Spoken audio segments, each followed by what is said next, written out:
오늘 말씀드린 내용은 대우주시대와 천문의 응용이라는 제목입니다. 왕좌의 게임 드라마의 원작 소설의 이름이 얼음과 불의 노래인데 얼음과 불의 접점에 존 스노우란 인물이 있습니다. 불을 상징하는 타르가리엔 가문의 라에겔 타르가리엔과 겨울과 얼음을 상징하는 스타크 가문의 리안나 스타크를 부모로 두었기 때문에 스타크 가문에서 서자로 키워졌음에도 불구하고 타르가리엔 가문 사람들만이 탈 수 있는 드래곤을 타는 능력을 보이기도 하였습니다. 천문에서 보자면 존 스노우는 자미원의 기운을 타고났다고 볼 수 있을 것인데 물과 얼음의 색깔이라고 볼 수 있는 청색과 불의 색깔이라고 볼 수 있는 적색이 섞이면 나오는 색이 퍼플, 자색으로서 하늘나라의 임금님이 거주하면서 다스리는 궁궐, 중심에 해당합니다.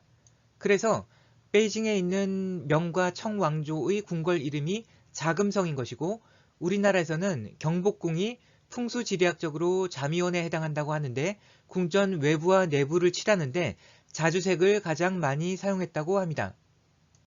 동인도 회사는 대항해 시대 때 유럽 7개국에서 아시아 무역을 독점하기 위해 만들어진 최초의 주식회사인데 현재 기준으로 시가총액 7조 달러 수준인 역사상 최대의 주식회사로서 네덜란드 동인도 회사가 가장 큰 규모였고 그 다음은 영국 동인도 회사였다고 합니다.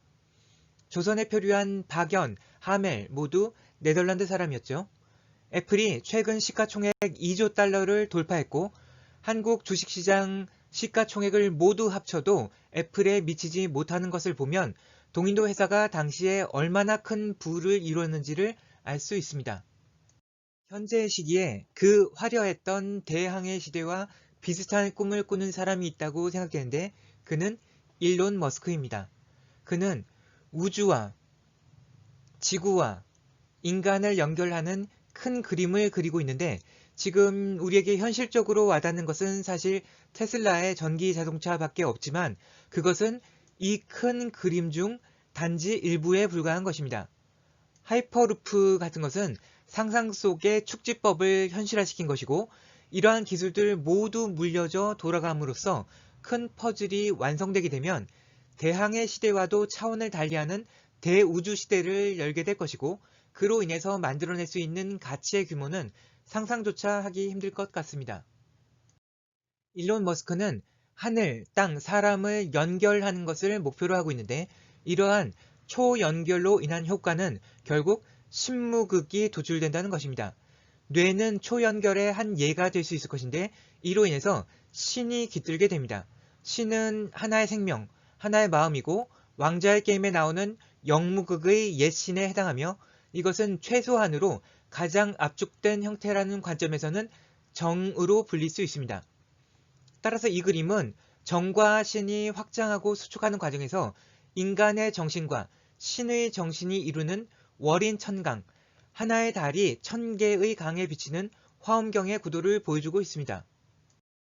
우리가 그야말로 천문학적인 자금을 투자하여 하드웨어적 대우주 시대를 꿈꾸는 일론 머스크를 현재로서 따라잡을 방법이 뚜렷이 보이지는 않지만 저는 최소한 천문 설계도에 의한 소프트웨어적 우주 시대를 우리가 열어갈 수 있다고 생각합니다. 천문은 설계도 역할을 하는데 이것이 지구에 비칠 때 일대다의 관계가 형성됩니다. 자미원의 디자인이 중국에서는 자금성이 되고 우리나라에서는 경복궁이 될 수 있는 것이고 하늘에서의 자미원의 멜로디가 지상에서는 대위법처럼 변주되는 것으로 볼 수 있습니다. 인간은 천지라는 환경 속에서 적응하며 살아가기 때문에 하늘과 땅이 이루는 멜로디 속에서 화성법에 따라서 화음을 맞추며 살아가는 것이 바람직하다고 생각됩니다.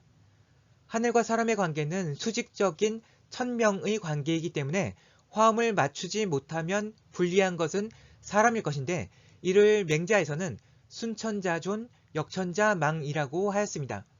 그리고 사람은 다양한 문화를 만들어냅니다.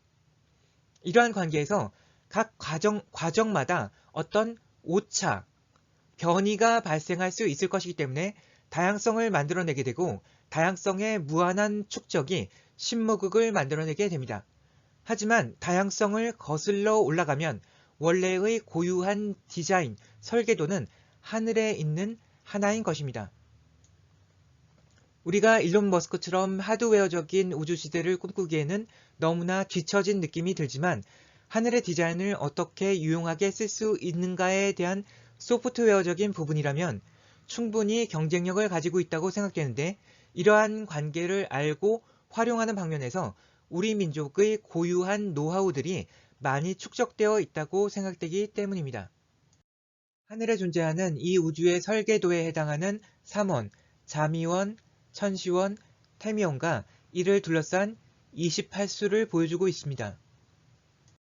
훈민정음의 28자가 천문의 28수를 본받아서 만들었다는 이론이 있는데 매우 설득력이 있다고 생각됩니다. 이를 뒷받침하는 증거 중에 하나는 음의 영역에서는 히읗, 티읕에 획을 더할 때 가로로 긋고 양의 영역에서는 히읗, 치읓에 획을 더할 때 세로로 그었다는 것입니다. 분명히 하늘과 땅의 이치에 따른 일관된 원칙을 가지고 훈민정음이 만들어졌다는 것을 알 수 있는 부분입니다. 우리 민족의 대표적인 전통 민속 놀이 문화인 윷놀이의 경우에 북극성에 해당하는 중심의 하나를 제외하면 북두칠성의 별개수인 7의 사방을 곱하여 28개의 말판으로 이루어져 있습니다. 위치가 고정된 항성들이 이루는 별자리 28수가 말판이 되는 것이고 그 위를 움직이는 행성들은 윷놀이의 말들에 해당하는 것입니다. 이는 하늘의 천문을 놀이의 문화, 규칙으로 해석, 번역, 응용한 예라고 볼 수 있으며 이러한 관계는 북극성, 자미원을 중심으로 회전하는 을을 디자인을 구성한다고도 볼 수 있습니다. 현대적 관점에서 본다면 자미원은 청와대에 해당하고 태미원은 정부 종합청사, 태시원은 국회에 해당한다고도 볼 수 있을 것 같습니다. 저는 그동안 민주주의의 선진국이라고 생각해왔던 미국의 혼란스러운 선거 과정을 보면서 과연 그것이 앞으로 우리가 추구해야 할 방향이 맞는가에 대해서 다시 한번 생각해보게 되었습니다.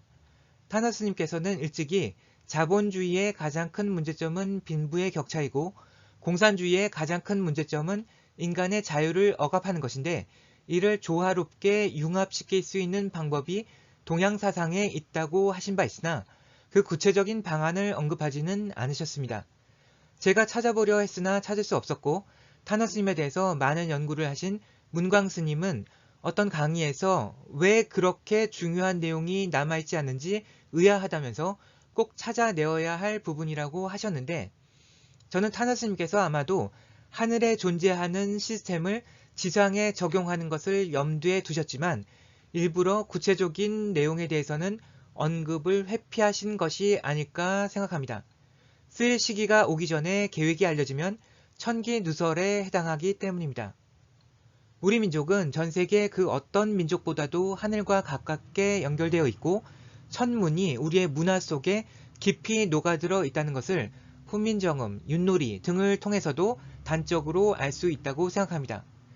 인류가 당면한 여러 가지 문제점들을 극복할 수 있는 가장 진보된 방식의 정치, 사회, 경제 시스템의 설계도가 하늘의 별자리들 속에 이미 존재할 가능성이 크다는 생각이 들고 존재한다면 그것을 찾아내어서 현실에서 구현하는 것이 우리에게 주어진 사명이 아닐까 싶습니다. 저는 지금 여기가 right time, right place라고 믿기 때문에 이것이 천기누설이 될 것이라고는 생각하지 않습니다. 들어줘서 감사합니다.